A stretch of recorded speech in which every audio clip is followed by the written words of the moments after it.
Hi, and welcome to another episode of Enough Said. I'm your host, Cedric Newbern, and I'm excited to again have you join this podcast. As I said before, my goal is to share ideas, conversations that I'm having either with clients, with students, or people just in general reaching out for advice. And one thing that keeps coming up, especially teaching entrepreneurship and even dealing with life in general, is this concept of failure. And I want to pose something to you.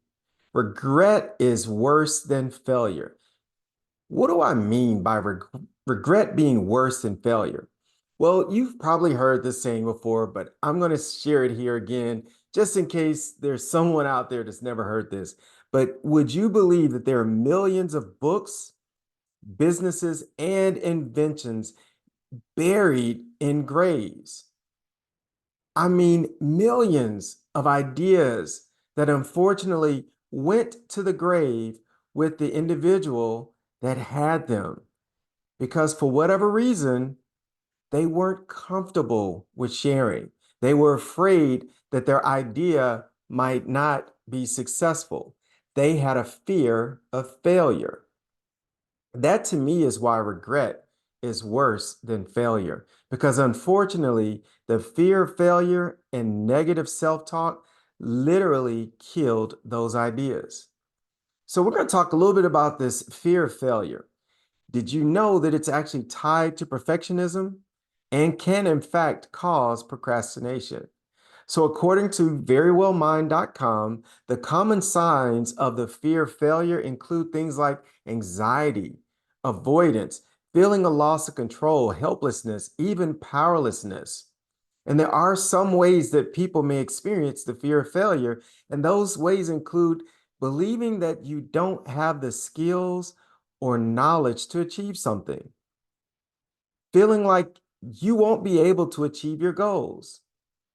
Now, this is a big one, and I've experienced this procrastinating to the point that it affects your performance or ability to even finish on time. Ask yourself, this is another one, telling people that you would probably fail so that expectations remain low. You set yourself up for failure by telling them, you know what, I don't think this is going to work out, in essence, to lower the bar of their expectations of you. Another example is underestimating your own abilities in order to avoid feeling let down, worrying that imperfections or shortcomings will make other people think less of you. There goes that people pleasing again. Worrying that you will disappoint others if you fail, wrapped in people pleasing. So, where does the fear of failure come from? And they listed five areas in which fear of failure could possibly come from. A critical upbringing. So just imagine if you grew up in a household that was highly critical and unsupportive of you, your ideas, things that you were trying to accomplish, even if you fell short. If your family, your household, your community was hypercritical, then yes, you would have a fear of failure. It also comes from the definition of failure that you have. Many of us set expectations that if we're not achieving exactly what we planned, then that creates an unrealistic expectation of achievement.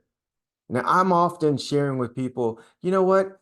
Set your expectations that you're going to win, but create milestones along the way so that in the event you don't meet exactly what you had planned, you still have a sense of accomplishment because you can check off those things that you've done along the way. You've got to have realistic expectations of achievement. Now, a third area or a third place that your fear of failure may come from is genetics. Now, this one shocked me. I'm like, whoa, wait a minute. What do you mean genetics? I mean, it's in my DNA. And in fact, it shared that if members of your family also have anxiety conditions, then you are more likely to develop fears and anxieties yourself.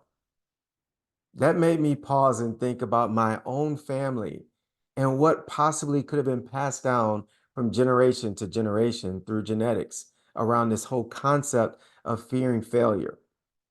Now, I mentioned it earlier, perfectionism. And this is again where people have extremely high standards. And it often seems like nothing ever lives up to their expectation. So if that's you, you are setting the bar way too high, and you are in fact setting yourself up for failure because no one can meet those high expectations. And in the fifth and final way that failure may come from, or where fear of failure may come from, is trauma. Trauma. There it is again. People who have experienced a difficult or even traumatic failure may also be very afraid of repeating that experience in the future. So it's critical upbringing, your definitions of failure, genetics, perfectionism, as well as trauma.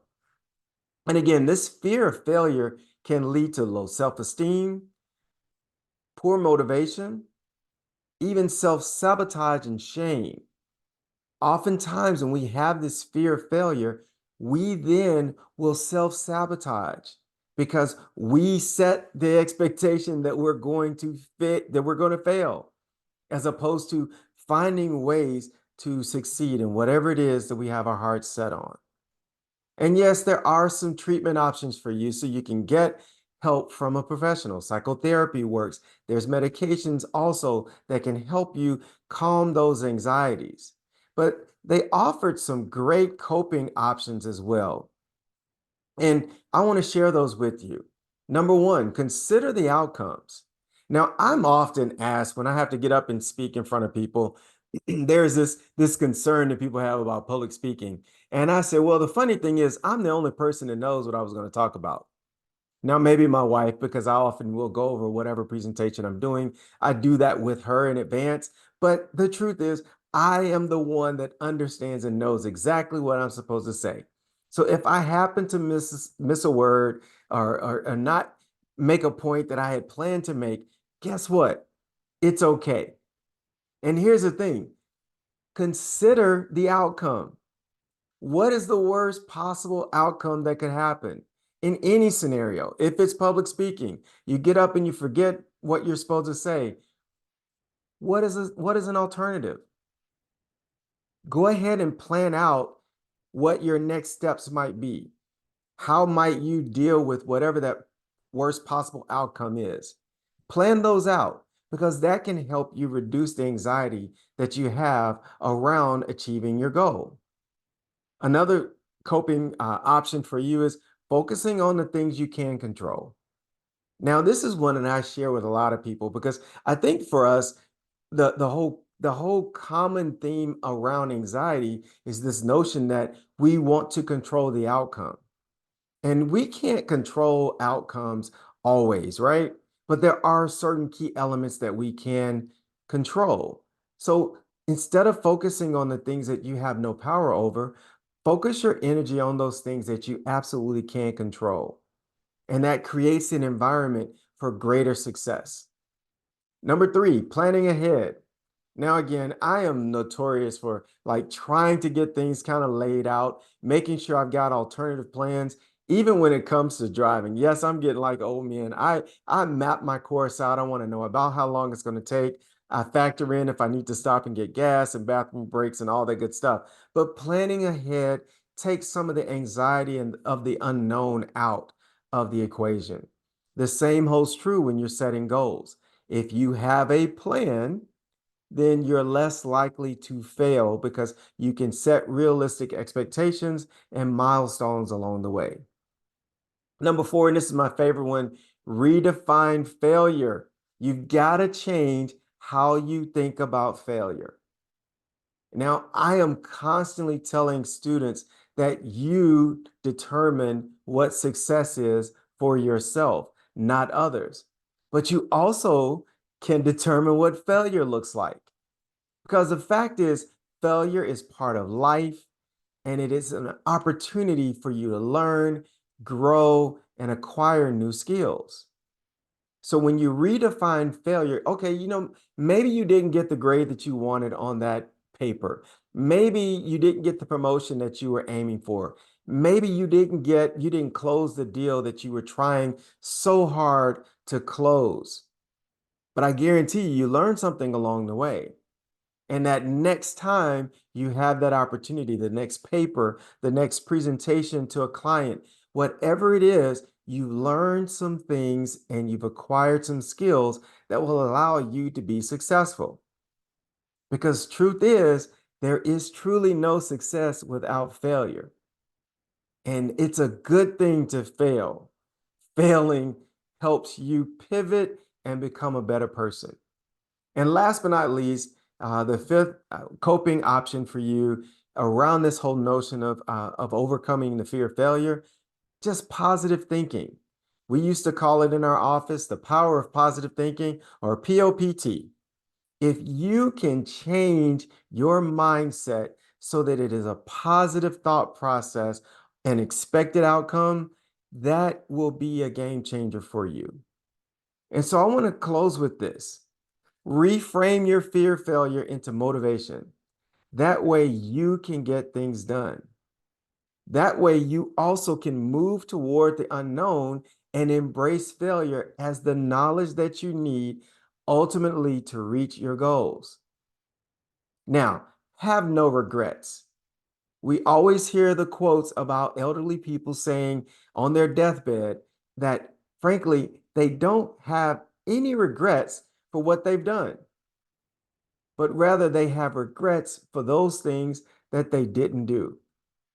So don't let your ideas go to the grave with you. Don't live out your life, no matter what your age is today. Live your life with regret for the things that you didn't do. Make a plan, take action, and do them now. Because again, as I said, regret is far worse than failure. And little do you know, even if it doesn't work out the way you had planned, you will have learned something. You would have acquired a new skill, no matter what your age is today. So remember this, you are wonderfully made and created for a specific purpose. Thank you for tuning in to Enough Said. This podcast and other episodes of Enough Said are available on YouTube, Spotify, Apple Podcasts, Amazon Music, as well as iHeartRadio.